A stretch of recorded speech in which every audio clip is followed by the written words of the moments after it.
Britain's most notorious heavyweight bout, a night of pure chaos and a fight that almost didn't happen.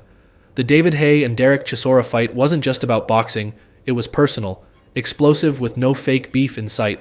Let's look back at this infamous clash, a night that shook British boxing to its core and redefined the sport's boundaries. So picture this. It's 2012. David Haye, the Haymaker, is a former world champion, fast, brash, and known for his lethal KO power. Then there's Derek Chisora, a relentless powerhouse with a habit for stirring up trouble. These two, they were never supposed to cross paths, but with tempers flaring and egos on the line, this showdown was about to become inevitable. It all began at a press conference, but not just any press conference. This was after Chisora's 2012 fight against Vitaly Klitschko in Munich, a fight he'd lost by decision.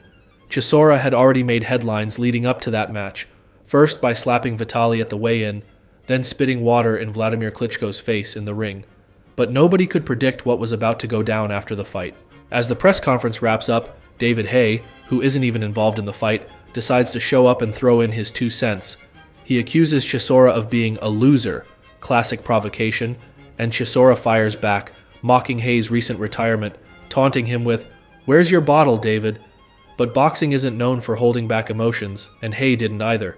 Armed with a literal bottle, Haye lunges at Chisora, and it's absolute chaos. One insult leads to another, and then it's just madness. Haye throws punches, Chisora's team jumps in, and somehow, in the scuffle, Chisora screams, "I'm going to shoot you!" Words that sent shockwaves beyond just boxing fans. This wasn't just a bit of trash talk, it was a scandal. The British Boxing Board of Control was furious, calling it a disgrace. They quickly stripped Chisora of his license, sending a clear message. As for Haye, he didn't even have a license. He'd retired after losing to Vladimir Klitschko the previous year. But with one move, Haye was back in the headlines, and not in a good way. Now, you'd think that would be the end of it, that they'd be banned, maybe fined, and told to stay out of the ring. But then Frank Warren, Chisora's promoter, saw a big opportunity. Warren knew that if he could get these two in the ring, the sheer animosity between them could lead to a pay-per-view goldmine. So, he did something unprecedented. He set up the fight outside the British Boxing Board's jurisdiction, getting a license from the Luxembourg Boxing Federation. That's right. Warren bypassed the British board entirely. And let's just say, people weren't happy. Some called it a black eye for British boxing, while others saw it as a clever workaround. But love it or hate it, fans were intrigued. Tickets sold out within minutes. And suddenly, everyone was talking about the upcoming showdown. Fast forward to July 14th, 2012, Upton Park, London. Over 30,000 fans packed the stadium and millions more tuned in on pay-per-view. This wasn't just a fight night, it was a full-blown spectacle. The atmosphere?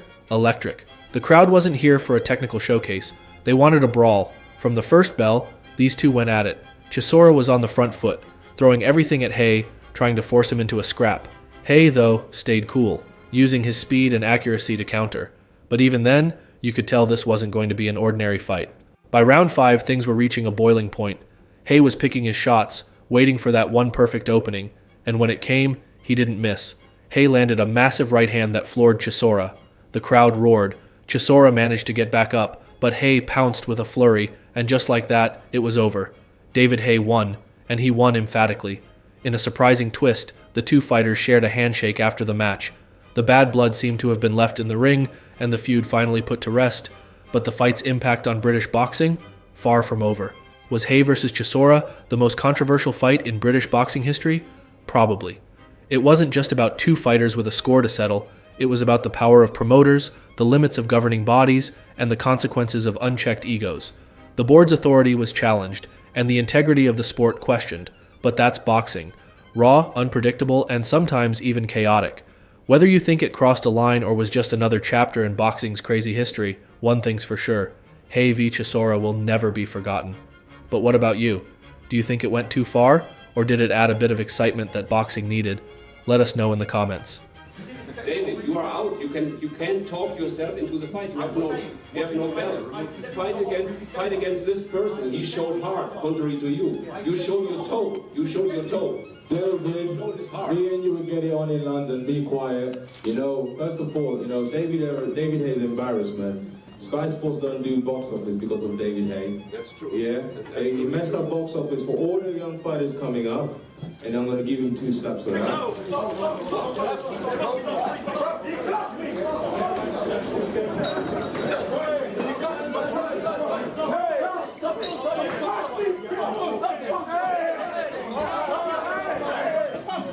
Stop it! Stop it! Stop it!